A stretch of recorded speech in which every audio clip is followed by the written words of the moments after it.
Ya, bisnis MLM atau multi level marketing, bisnis berjenjang yang pastinya Anda semua sudah mengenal. Mungkin beberapa dari Anda juga sudah melakukan bisnis itu. Namun mungkin pertanyaannya sekarang, apakah memang ada yang disebut dengan MLM syariah? Dan apa perbedaannya dengan MLM konvensional? Karena kalau kita melihat bisnis MLM ini, dari 500 orang terkaya di Amerika, ternyata 20%-nya itu melakukan bisnis multi-level marketing. Untuk itu, kali ini saya sudah berada bersama pakar keuangan syariah, Mas Ahmad Ghazali. Assalamualaikum. Waalaikumsalam warahmatullahi wabarakatuh. Sehat ya? Alhamdulillah sehat. Pagi-pagi semangat ya? Semangat. Pak, aku biasa manggil Pak Agos ya? Yes. Pak Agos. Pak Agos, mungkin yang pertama sebelum kita masuk kepada pembahasan MLM, Ya. ada stereotype bahwa Yes. MLM ini sama dengan money game. Oke, Nah, oke. Beda atau sama sebetulnya? Beda banget. Jadi kita harus hati-hati sekali, jangan sampai kita terjerumus dengan yang namanya money game. MLM dan money game itu beda jauh ya. Kalau MLM itu fokusnya adalah pada penjualan produk. Sedangkan money game fokusnya adalah pada perekrutan. Tidak ada penjualan produk sama sekali di situ. Kalau money game, dia lebih mementingkan kepada orang yang direkrut membayar investment tertentu. Nah, investment tadi kemudian dibagikan kepada upline-nya. Oh, jadi nggak ada produk di situ ya? Hampir nggak ada produk. Kalaupun ada produk cuma kamuflase saja. Yep. Sedangkan kalau MLM, tujuan kita merekrut member baru adalah supaya bisa menggandakan penjualan. Yep. Jadi tetap fokusnya di penjualan. Lalu munculnya istilah MLM syariah ini sejak kapan? Kita sih ingat sejak awal tahun 2000-an ya, itu sudah mulai ada perusahaan 15 MLM tahun, yang perusahaan MLM yang mengklaim dirinya syariah. Tapi kalau dari sisi fatwa Dewan Syariah Nasional itu baru ada fatwanya tahun 2009. Oh, jadi MUI sudah memberikan fatwa ya? Sudah memberikan fatwa Oke, tahun 2009. perbedaan mendasar yang diberikan dalam Oke. fatwa tersebut antara MLM syariah dengan konvensional. Oke, antara MLM syariah dan konvensional, pertama perbedaannya terletak pada sisi yang kita lihat dari sisi produknya dulu. Yep. Kemudian dari sisi sistem bonus dan komisi lah ya. Kemudian dari sisi perekrutan dan side effect.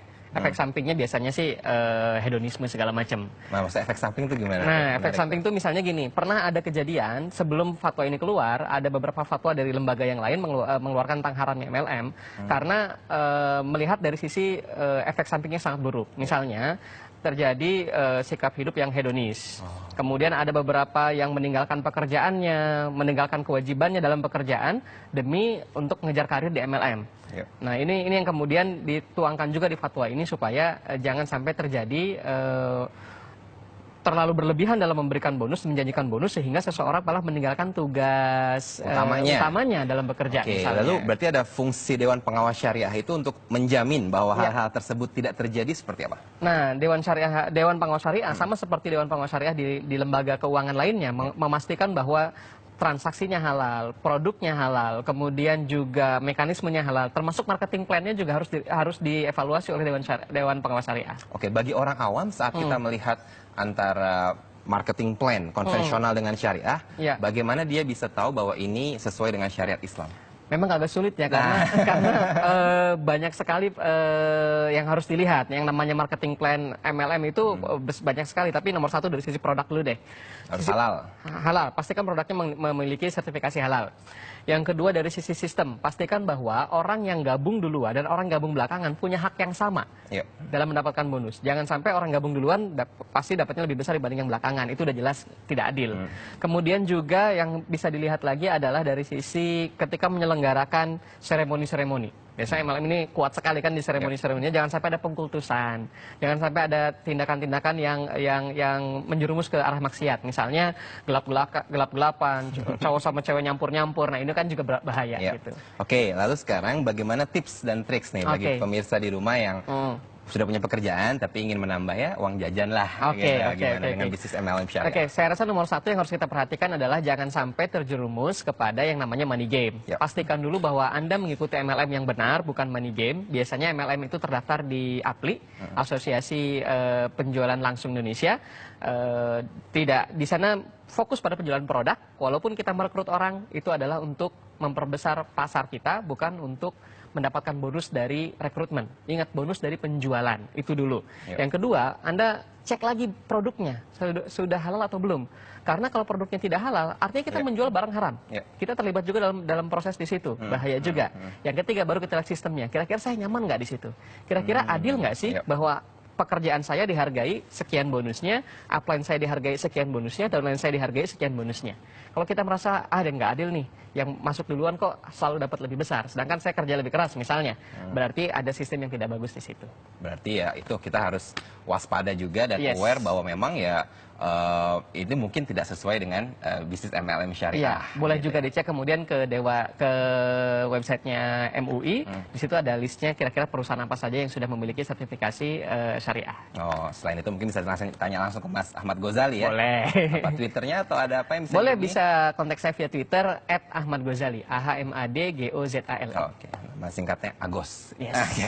Baik, Mas Ahmad Ghazali, terima Iya, kasih banyak. Sama-sama Mas Hasan. Insya Allah para pemirsa juga semakin aware dan sadar bahwa bisnis MLM syariah itu memang ada ya. Jadi perbedaannya yang pertama tentu kita harus melihat dari segi produk.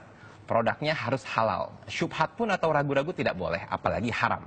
Yang kedua tentu ada Dewan Pengawas Syariah yang akan menjelaskan dan mengamati setiap marketing produk dan juga marketing dari sistemnya. Maka kita harus hati-hati betul dalam memilih MLM. Apakah itu sesuai dengan syariah Islam? Baiklah, dan setiap manusia wajib memenuhi kebutuhan hidupnya dengan bekerja dan bukan meminta-minta. Dan Allah pun telah begitu banyak memberikan keutamaan kepada manusia agar bisa berusaha memenuhi kehidupannya. Dan salah satu alternatif dalam berbisnis yang sesuai dengan syariah adalah bisnis MLM syariah. Dan banyak sekali keuntungan yang didapat jika Anda melakukan bisnis ini karena sering bertemu dengan orang lain. Karena salah satunya dalam sebuah hadis disebutkan, barang siapa yang ingin murah rezeki dan dipanjangkan umur, maka hendaklah ia mempererat hubungan silaturahim. Dan hadis di atas menjelaskan jika Anda ingin banyak rezeki dan dipanjangkan umur, maka perbanyaklah silaturahim. Dan ini tentu sesuai dengan aktivitas bisnis MLM syariah yang banyak bertemu dengan orang lain dan bersilaturahim dan mengajak mereka menjadi anggota. Selama itu sesuai dengan syariah Islam, Al-Quran dan hadis, maka insya Allah itu adalah halal dan Allah pun meridhoinya. Semoga segala aktivitas kita sesuai dengan syariah Islam. Demikianlah Muslim Corner kali ini. Insya Allah kita akan berjumpa di hari Jumat. Dan setelah ini akan hadir kisah Muslim cilik di negeri kincir angin Belanda. Tetap di Indonesia Morning Show.